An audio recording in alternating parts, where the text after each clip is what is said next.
एक बार की बात है, किसी दूर गांव में एक किसान रहता था।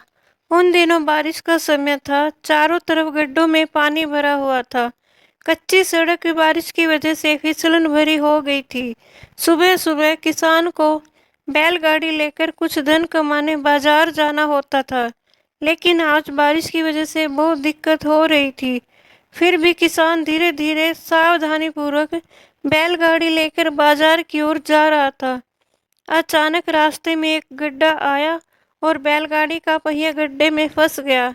कीचड़ भरे गड्ढे से निकलना काफी मुश्किल था। बैल ने भी अपनी पूरी ताकत लगाई, लेकिन सफलता नहीं मिली। अब तो किसान बुरी तरह परेशान हो उठा।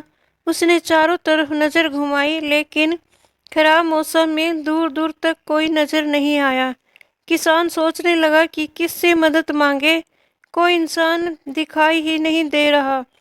किसान दुखी होकर एक तरफ बैठ गया और मन ही मन अपने भाग्य को कोसने लगा। हे भगवान, ये तूने मेरे साथ क्या किया? कोई आदमी भी दिखाई नहीं दे रहा। इतना खराब नसीब मुझे क्यों दिया?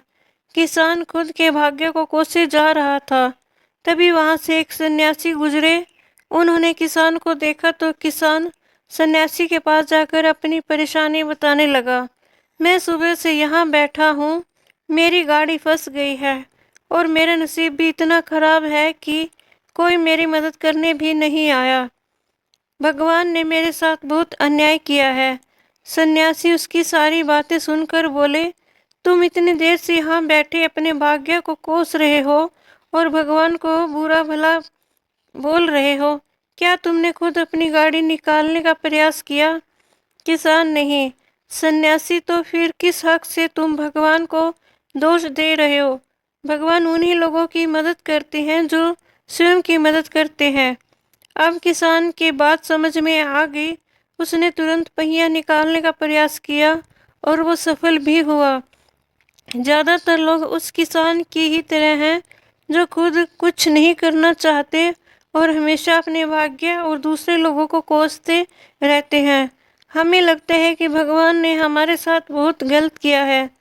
हम में से कोई डॉक्टर बनना चाहता है, कोई इंजीनियर, कोई कलेक्टर, लेकिन जब हम अपने काम में सफल नहीं होते तो यही विचार हमारे दिमाग में आता है कि हमारा भाग्य खराब है और भगवान ने कुछ नहीं दिया।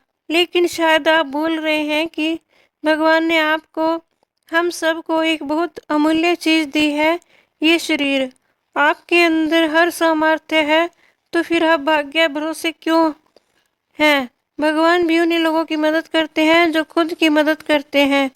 किसी महान पुरुष का एक दोहा है, विद्या धन उद्यम बिना कहूँ जो पावे कौन, बिना डुलाए ना मिले जो पंखा की पौन। मतलब बिना कार्य किए आप कुछ नहीं पा सकते। जैसे आपके सामने पंखा रखा हो, लेकिन वो जब तक आपको हवा नहीं देगा, जब तक उसे आपने हाथ से झलेंगे नहीं। आप खुद की मदद करिए, तभी भगवान भी आपकी मदद करेंगे। तो आओ आज मिलकर एक साथ शपथ लेते हैं कि कभी अपने भाग्य को नहीं कोसेंगे और स्वयं ही अपने कर्णधार बनेंगे। दोस्तों, मेरी यह वीडियो देखने के लिए आपका बहुत बहुत धन्यवाद।